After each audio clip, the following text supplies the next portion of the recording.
Welcome to month number 2, brand new month. So we're going on a hunt again, going after a new inner demon, and we're going to unlock a new personal hero. So this is what I have come up with so far. So in the first month, we battled analysis paralysis, that demon that kept us planning and planning and planning. And then we discovered within ourselves to unleash that inner Hyde, to get away from Jekyll, unleash that inner Hyde, which was that true inner self, that inner child. And from there, he allowed us to move, to actually start taking action that analysis paralysis was holding us back from. So now that we got started, now a new demon shows up. This one has the same focus. However, he's ready to attack now and pick up right where analysis paralysis left off. So analysis didn't want you to get started. He wanted you to have it perfect before you started. But we got moving with Mr. Hyde. Now, the perfectionist demon steps in. He says, you know what?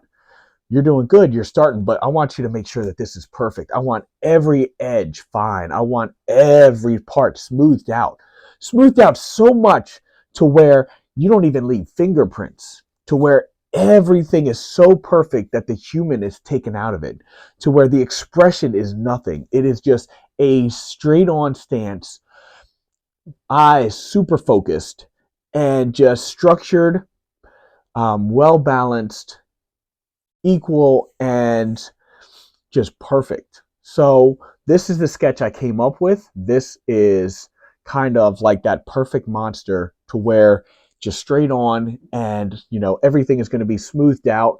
Think about almost like one of those planes head that you use for reference, and like super smooth edges.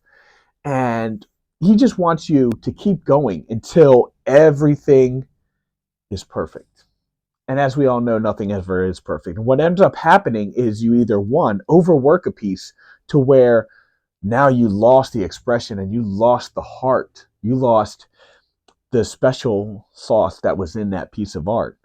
Or you just keep working on a piece forever. It reminds me of a friend of mine that was working on a portrait of her son for about 4 or 5 years. And she just didn't get, much learning done in that process, because it was, oh, this ear is off, so I'm going to fix this.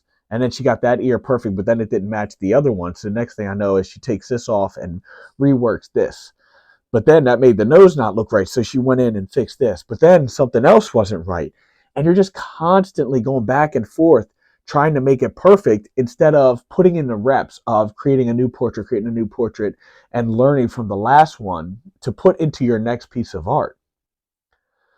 So as we fight him, this month, the structure is a little bit different, because last month we were going in, learning about our demon, and then unleashing our hero to kind of battle him.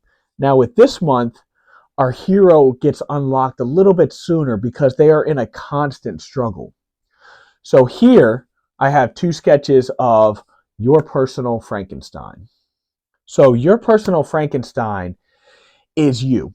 It is that uniqueness. It is the very opposite of perfection.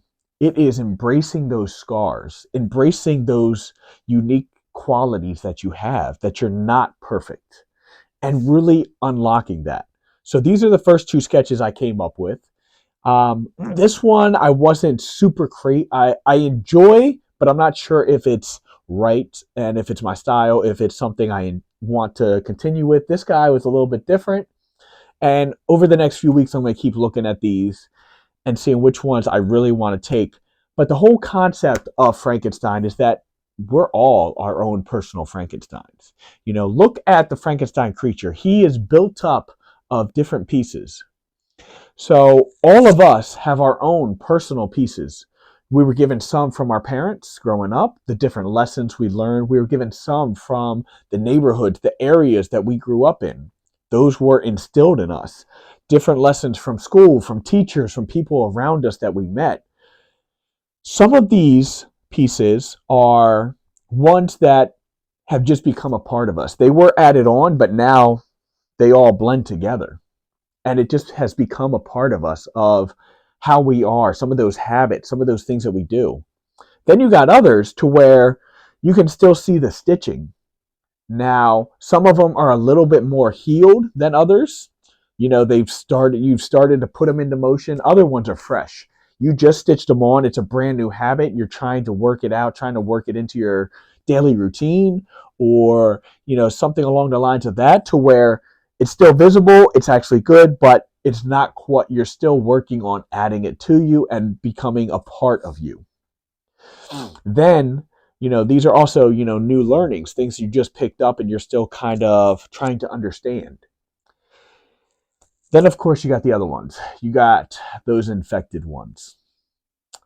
Those ones of somebody mistreated you, somebody stabbed you in the back, somebody messed with you, or took away your belief. Now, these are ones that hurt. They are infections that we have. And, you know, some of them can even be, loss of a loved one. And some of them, they're wounds, but they just take time to heal. Just like if you get a cut and you have to put a Band-Aid on it, it's not going to heal right away. Sometimes it takes time. Then you got other ones that get infected. Now, those are the ones that you have to remove. Some of them you can just cut off completely. You can just cut it. You can rip it off like a Band-Aid. And it'll take some time to heal, but it'll heal fine. Then you got other ones that take a little bit more care to cut out of your life. These are ones that have to be surgically removed. It takes a little bit more care, a little bit more planning, a little bit more preciseness. But that's what we're going to go through. This month is we're going to battle that demon that says you have to be perfect, you have to be amazing, you have to be that blue collar clone. And we're going to embrace our scars, embrace that uniqueness. Take a look at our own lives and see what parts are us, what parts are becoming us. Are we adding? Do we want to add? We can always add on different pieces. And then also look at some of those infected pieces. And are we working on getting rid of those? And how can we get rid of those? So that's this month. This is week 1. We have started sketching in and concepting our perfection demon as well as our own personal Frankenstein. So next week, we're going to continue with these sketches and just start finding that battle that they have, because your perfection demon isn't just going to go quietly, but your uniqueness also isn't very quiet either. So that's where we're going this month. So let me see what you guys got. Go ahead and create what your own personal perfection demon looks like and what your own personal Frankenstein looks like. And I'll see you guys next week.